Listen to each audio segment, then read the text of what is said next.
most common cause of Irish student visa rejection lately has been the low quality documents that the students present. Now in this video we are going to talk about the exact document checklist that you need to present so that you stay away from such rejections that most students are lately facing for Ireland. So I have jotted down the exact checklist of all the documents that you need, but here's the catch. I'm going to give you an in detail description of everything which the regular checklists avoid so that the rejections can be avoided easily. So at Uniflik we are trying to build a student community specifically for Ireland. This will be a full-on community where students can help each other, guide each other away from the regular counselors' bias towards sending you to any universities out there. So we as a community can grow together and also discuss our problems with the students who are already living abroad, in particular in Ireland. So do subscribe to Uniflik's channel today so that we can keep bringing you content like this. Okay, so let's start with the video with the first set of documents, namely the primary documents. So I've jotted them down over here.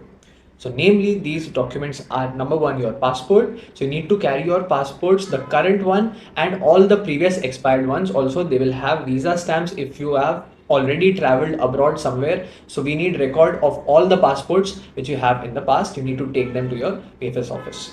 Next is your CV or your resume, self-explanatory, your Aadhaar and your PAN card.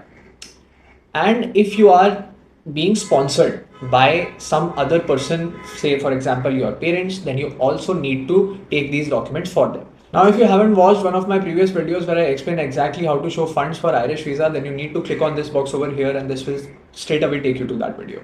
Now the next is your employment specific documents. So what all do you need to show for you or your sponsor? So first is your 6 months pay slip, and this only obviously goes for the people who are employed. If you are straight away graduating from your college and moving to Ireland, then you can skip this section. But for the ones who are employed, you need to take 6 months of your pay slips, 3 years worth of your ITR and your current offer letter.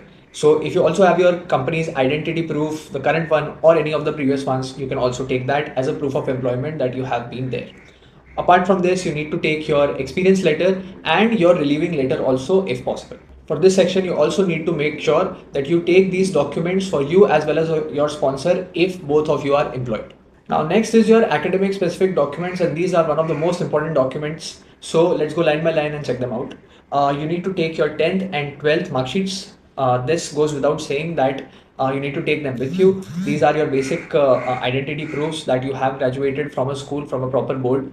But if they are DigiLocker verified, then it is obviously very much preferred. Same goes for your degree certificate also. So if you are going to take it with you, better that you take it in a DigiLocker verified format. Next is your transcript and your individual semester-wise mark sheets. So if you're moving for a master's there, you need to take semester-wise mark sheets of your results which you get from your college and the final transcript of all the gradings with it. Okay, so apart from these academic documents, you also need to take your English test documents, the actual scorecard of IELTS, PT, Duolingo or whichever test you wrote. So in the fourth section, you need to take your police clearance certificate, which you need to get done from the Passport Seva Kendra website. So this typically takes 15 to 20 days to arrive. So this is basically a certificate that the local police department issues to you saying that this person is free to leave the country. So you need to take that with you. And finally, let's discuss the visa specific documents. Now we'll go line by line. The first document is your AVATS form copy. So AVATS form which you filled prior to your VFS appointment booking, you need to take a copy of that.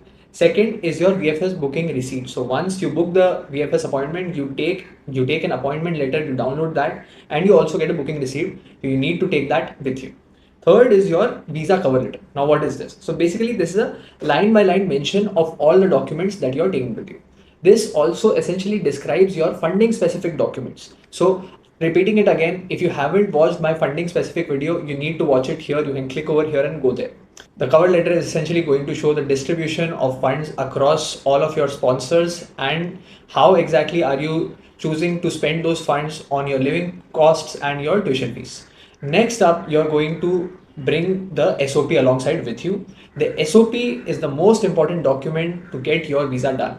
So keep that in mind. You need to write this very, very carefully. You need to answer 3 essential questions in your statement of purpose. Number 1 is why are you choosing particularly Ireland?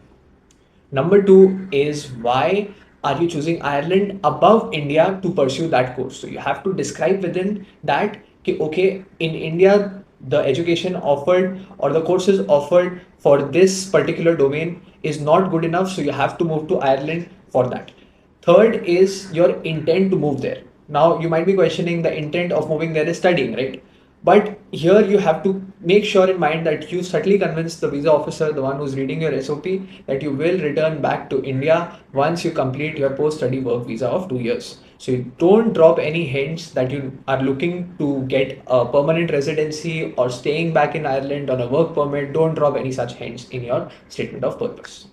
Now this was it for today's video, and like I said, we are building a student community for folks moving to Ireland. So do subscribe to Uniflik's YouTube channel. It is going to be a completely student driven channel where we are going to bring in more students and present their experiences to you. So stay with us and subscribe to Uniflik now. See you in the next video. Goodbye until then.